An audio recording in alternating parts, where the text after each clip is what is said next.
아따 글씨도 더럽게 잡네. 갑자기 여기 관련된 구절이 떠올랐어. 오케이, 자 시작할까요?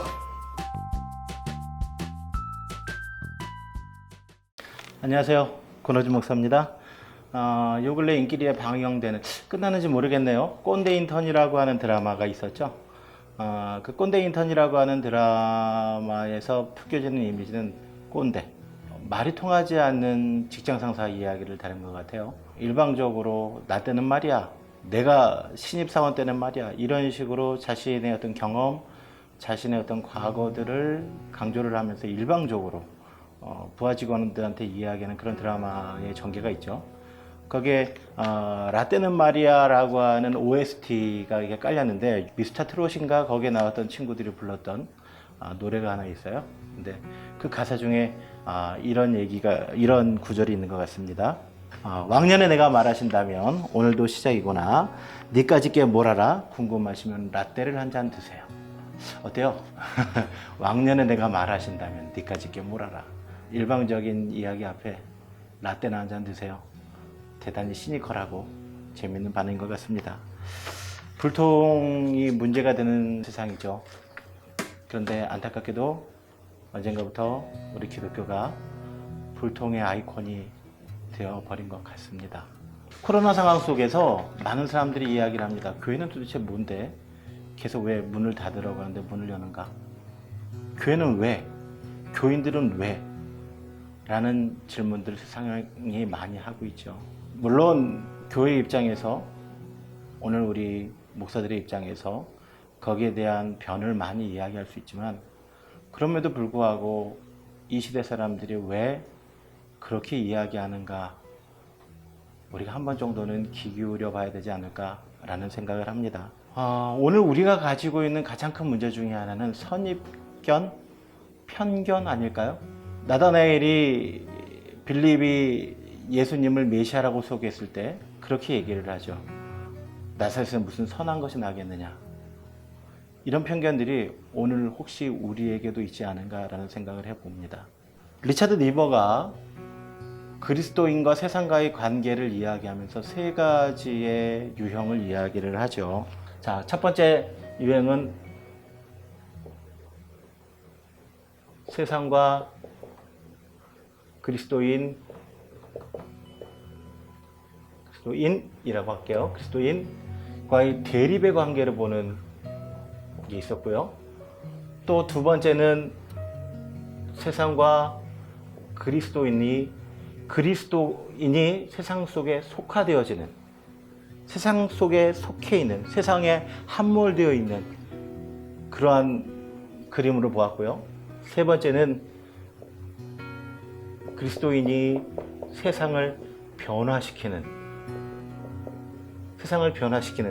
이 세 그림으로 설명한 적이 있습니다. 여러분, 오늘 우리는 어떠한 그림이 성경적이라고, 어떠한 그림이 복음적이라고 생각하십니까? 예수님께서 너희들은 가라, 저 세상으로, 너희들은 가서 아버지와 아들과 성령의 이름으로 세례를 주고 라고 이야기할 때 너희들은 가라 라고 이야기하죠. 가라. 어디로? 세상 속으로. 세상 속으로 가서 그들과 똑같이 동화되어지라는 것이 아니고, 세상 속에 가서 그들과 대립하면서 살라는 것이 아니라, 세상 속에서 그리스도인의 빛을 발하면서 세상을 복음화시키라는 것이 오늘 우리 주님의 명령이라고 생각합니다. 그렇다면 여러분, 오늘 우리가 가야 할 세상, 거기에 대해서 우리는 얼마나 이해하고 있을까요? 마케팅에서도 그렇죠. 먼저 마케팅을 하려고 하면, 무엇을 내가 가지고 있는 물건을 팔려고 하면 사전 조사를 합니다. 그 지역에 있는 사람들이 원하는 것이 무엇인지, 그리고 그 지역에 어떠한 사람들이 살고 있는지, 여기에 대한 사전 조사들을 합니다. 하물며 복음을 전해야 되는 우리도 적어도 세상이 어떠한 세상인지에 대한 이해, 거기에 대한 이해라든지 거기에 대한 지식 정도는, 정보 정도는 우리가 알고 있어야 되지 않을까. 세상을 볼 수 있는 통찰력이 있어야 되지 않을까라는 생각을 해봅니다. 갑갑한 경우가 있습니다. 가끔 교회 목사님들이 그런 이야기를 합니다. 라떼는 말이야, 주일학교가 뭐 100명이었고 200명이었고 이렇게 이야기를 합니다. 그러면서 지금 전사님들한테, 사역자들한테 목표를 세우라고 이야기합니다. 50명, 100명.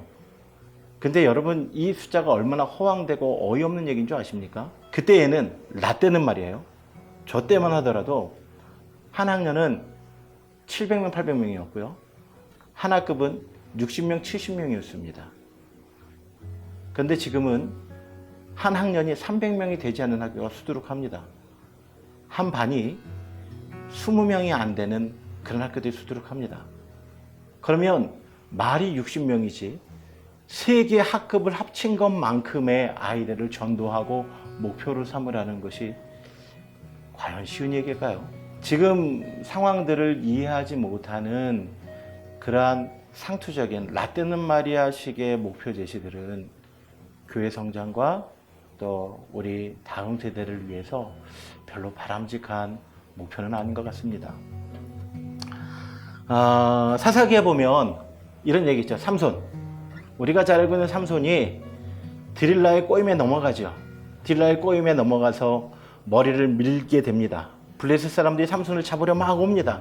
근데 그 사사기 16장 20절에 보게 되면 이런 말씀이 기록되어 있어요. 삼손이 알지 못했다는 겁니다. 뭐를 알지 못했냐면 하나님이, 주님이 삼손을 떠났다는 사실을 깨닫지 못했다라고 되어 있어요. 죄송합니다. 영어 성경에 뭐라고 되어 있는가 하게 되면 but did not know 이렇게 됩니다. 그러나 did not know, 알지 못했다.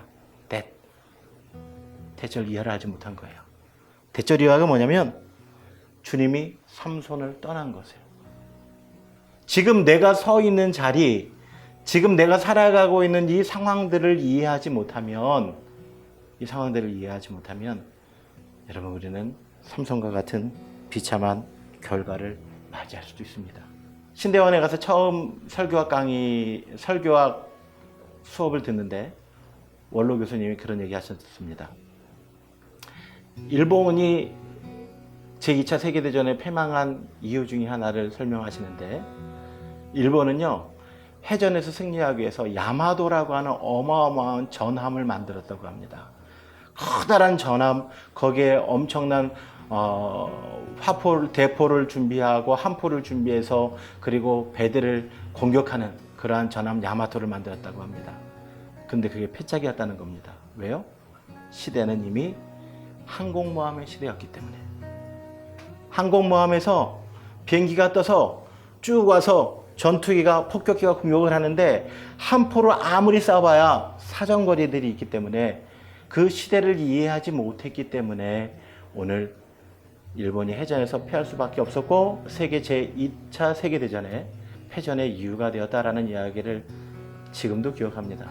우리가 설교학 시간에 그거 배웠습니다.